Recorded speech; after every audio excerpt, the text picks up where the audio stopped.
Photo? Well, first thing to do, just got an image here, just go over to Filters and Blur, and then a minimum blur.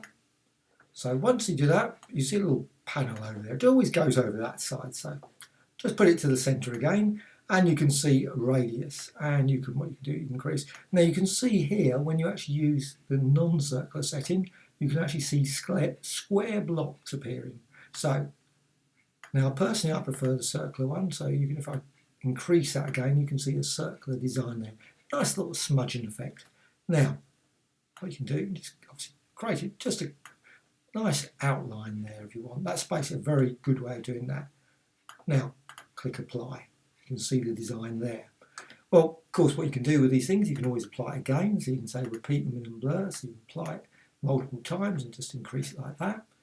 Another option, and I'm just going to go back to the original, just put it straight back there. You can use it maybe with channels, so there's channels there, so you've got channels. Maybe just go to the composite red and then go to there, blur and a minimum blur. You can see the effect around there. You can just modify that, just increase it to pretty large, click apply, go back again, and you can see the blur there, and just see that blue around there. Also, you can use it with selections, so if you just go back there, just say select the part, and just use that, and just go to filters, and then again blur, and you can of course combine it with other filters as well. You don't have to just use it with just that, maybe add it into macros and much more, so you can just see the effect there. Click apply. Now I'm just going to go back there. Well, that's it really with images. I mean, obviously there's loads of other things you can do. You can apply it, like I say, combine it with other filters. That's the key thing, not just use it once. And you can also use it with type. So you've got here, now the key thing here with type, but it's actually part of a pixel layer. So you've got type there. You can go to filters and again, just go there, select that, and in filters, blur and minimum blur. And you can see, you can just thickens the actual text there, so you can just see it thickening there.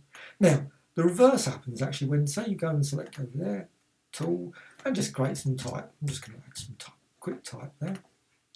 And what you can do, just put that there, and then you go to the minimum blur, go in, it actually does the opposite. So filters, blur, and minimum blur actually thins it. So you actually get a sort of thinning effect on a layer. So, so you can see again, circular and subtle changes there. But type can be thinned very nicely using that. And of course you can then combine that. Now, one thing unfortunately with minimum blur, there is if you go to layer and new layer filter, there's no minimum blur there. So a way around that would be to go say duplicate, layer and duplicate, duplicate that layer. So you've got two layers now. What you can do then, you can just go to filters and blur and minimum blur, apply the effect, apply, and then of course what you can do, you can actually change the opacity. You can also change the blending mode, so you can go through there and you can see the sort of effect like that. Hope you found this of interest. Thank you much.